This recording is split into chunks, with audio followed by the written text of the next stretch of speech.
Untuk Anda setia masih bersama kami di Sonora Hits pada pagi hari ini, kita akan berbincang bersama dengan Dr. Rehana.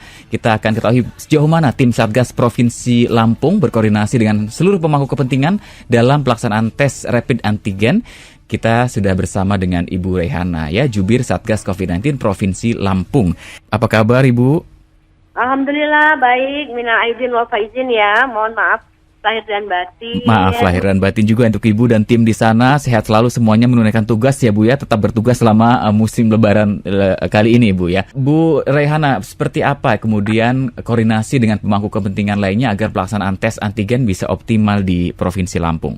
Iya, kebetulan Provinsi Lampung ini kan pintu masuk ke Pulau Jawa ya, dan ke Pulau Sumatera. Nah, kami di Provinsi Lampung ini ada arahan untuk membentuk Satgasus atau Satgas khusus selain Satgas COVID-19. Jadi Satgasus itu diketuai oleh Bapak Kapolda Lampung, wakilnya Pak Danrem ya, karena itu adalah untuk alur balik ya. Sekarang arus mudik udah selesai, ini kita alur balik. Nah, kami sangat aktif dan baik koordinasinya, terutama dengan jajaran yang terkait. Tentu kalau kita bilang tim tenaga kesehatan, kami ada dari Dinas Kesehatan, baik dari kabupaten kota maupun dari provinsi, juga ada tenaga kesehatan dari Bidokes, ya, dari Polda, dan juga ada dari Rumah Sakit DKT. Nah, jadi kita kerahkan semua untuk kita ada 6 pos penyekatan, Pak. Ya, Mas ya, dalam alur balik ini ada 6 pos, ada di rest area. Rest area ada 3, itu rest area 20B, 172B, dan 82B, juga ada di pos Hatta dan pos BBJ, dan yang terakhir adalah pos Siport di Bakahuni. Nah, jadi alhamdulillah tidak pernah terjadi penumpukan sih, karena kami punya 6 rest untuk tempat pemeriksaan surat-surat perjalanan itu ya. Kalau mereka sudah bawa surat keterangan dengan rapid antigen, bebas masih negatif hasilnya, kita tidak beri, mobilnya diberi tanda kuning, berarti dia sudah selesai checkpointnya. Jadi di pos-pos selanjutnya dia tidak akan ditahan gitu Mas. Tapi kalau memang di pos yang satu terjadi penumpukan, tentu polisi, TNI, Polri mengarahkan untuk jalan ke pos selanjutnya. Jadi tidak mungkin insya Allah satu pos itu terjadi penumpukan sampai panjang. Kalau memang sudah ada terlihat sedikit ada penumpukan, langsung yang bukan kita bebaskan, berarti dia harus menuju ke pos penyekatan selanjutnya. Itu kerjanya selama ini Mas. Baik. Yang kami lakukan, alhamdulillah so far so good gitu ya Mas. Semua berjalan dengan baik, lancar ya. Apakah selain pengecekan administrasi surat-surat, ada juga melakukan testing di setiap pos penyekatan tadi, Bu Rehana? Ya, pasti. Seandainya dia tidak membawa surat keterangan tentang rapid antigen ya, untuk yang berlaku 1 hari itu ya. Nah, itu kita akan lakukan langsung di tempat Mas, untuk kita melakukan swab ya, swab antigen untuk pelaku perjalanan tersebut. Kita menemukan juga ada yang positif, ada beberapa. Kita dari kemarin kan mulai tanggal 15 kita berlakukan alur baliknya. Itu kita sudah menemukan lebih kurang 14 orang yang positif. Ya, itu langsung kita karantina Mas. Kita isolasi, maaf bukan karantina. Kita isolasi langsung Mas. Kita ada tempat-tempat isolasi, kita MOU dengan beberapa hotel, juga ada di beberapa tempat yang disiapkan oleh pemerintah. Jadi kita tidak boleh dia melakukan perjalanan lanjut ataupun balik, itu sudah kesepakatan karena kebetulan hari Lebaran kedua Pak Kepala Satgas Pusat Pak Doni Monardo itu rakor dengan kita di Bakahuni untuk menentukan apa langkah-langkah yang diambil. Jadi saat ini kita merawat ada 14 yang positif dengan rapid antigen. Baik, Bu Rehana, dari mulai testing kemudian diisolasi, itu biayanya ditanggung oleh siapa Bu? Semua biaya ditanggung pusat, nanti kita bisa klaim ke pusat. Sementara ini kita berjalan dengan dana yang ada, tapi nanti arahan Pak Doni kita akan klaim ke pusat dan nanti akan didampingi oleh BPKP tentunya dalam pengklaiman tersebut. Ibu, ini yang menjadi fakta juga yang kita tidak bisa menutup mata. Ada beberapa pos penyekatan yang kemudian dipelajari oleh para pemudik. Di jam-jam tertentu ketika tidak ada pemeriksaan, mereka baru melalui, kemudian juga ketika ada pos penyekatan, ada proses pemeriksaan, mereka akhirnya lebih memilih menunggu. Bagaimana menghadapi para pemudik yang seperti ini? Kemudian operasional poskonya ini berapa jam dalam satu hari, dalam satu kali 24 jam itu, Bu? Kami 24 jam, Mas. 3 shift. Jadi 3 shift. Semua ada petugasnya setiap 8 jam.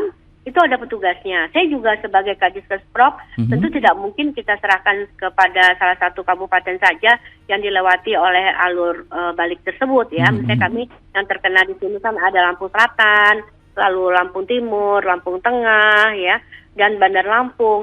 Nah, saya sudah minta kepada seluruh kepala dinas kesehatan kabupaten kota untuk meng-SPT-kan swabber atau ahli pengambilan swab ya pada 15 kabupaten kota yang siap untuk diluncurkan terkala terjadi penumpukan di salah satu pos penyekatan.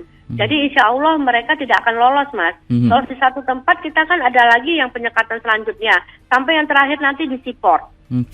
Nah, memang ada kejadian kemarin sudah positif mau kabur dia.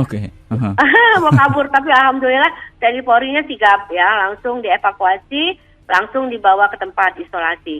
Jadi isolasi juga kan dikasih makan dan lain-lain, Mas. Betul. Kenapa harus takut gitu ya? Itu kan untuk menekan penyebaran virus gitu ya. Demi kepentingan bersama. Yang saat ini, iya betul. Jadi itu yang saat ini sudah kami lakukan dan alhamdulillah sampai saat ini berjalan dengan baik dan lancar. Ibu, periode peniadaan mudik ini kan selesai tanggal 17 hari ini, Bu. Kalau di posko-posko yang sudah tadi ditetapkan oleh tim Lampung, tim Satgas Lampung, itu sampai kapan akan dilakukan pemeriksaan dan lain sebagainya? Iya, mulai dari tanggal 15, karena Pak Kapolda sebagai Satgasus kami yang ada di Provinsi Lampung, beliau tidak pakai 17, beliau mau mulai tanggal 15 kemarin alur balik kami gitu ya. Jadi sampai saat yang tidak ditentukan. Iya. Baik. Menunggu situasi dan kondisinya seperti apa ya, melihat nanti perkembangannya. Baik. Iya. Ibu, karena Sumatera adalah juga salah satu banyak kota-kota di Sumatera yang menjadi tujuan para perantau, begitu juga dari Sumatera ada yang ingin juga ke Jawa. Nah, Lampung ini kan sangat strategis. Mungkin ada imbauan kepada masyarakat yang bisa Ibu sampaikan terkait protokol kesehatan, Ibu, yang harus kita terapkan bersama-sama, sangat penting sekali diperhatikan oleh seluruh masyarakat dalam bermobilitas, terutama yang melewati Provinsi Lampung. Silakan, Ibu. Iya, makasih, Mas. Jadi saya hanya berharap kepada masyarakat tentu saja protokol kesehatan itu harga mati ya, dan pandemi ini tidak akan selesai kalau tidak bekerja sama dengan baik antara pemerintah dan masyarakat. Pemerintah tentu tugasnya adalah 3T dan I, melakukan testing, tracing, treatment sampai isolasi. Nah, itu tugas daripada pemerintah. Nah, kalau masyarakat cukup mematuhi protokol kesehatan, nah itu saja yang diharapkan masyarakat dengan protokol kesehatan dengan 3M, bahkan sekarang menjadi 5M, itu dipatuhi, itu insya Allah. Dan saya menghimbau bagi yang mau lewat di Bakahuni atau akan pulang mungkin ke Jakarta dan selanjutnya, mohon surat-surat keterangannya disiapkan.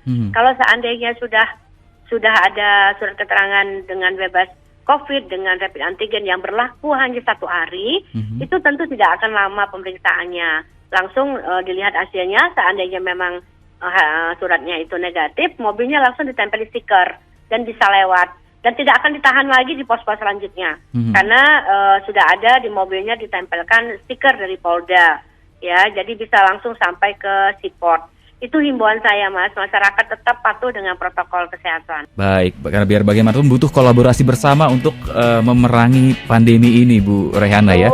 Baik, Mas. Terima kasih Ibu waktunya dan selamat bertugas dan salam buat teman-teman tim Satgas yang terus melaksanakan tugasnya ya, Bu ya. Sehat semuanya, sukses semuanya. Terima kasih. Amin, terima kasih.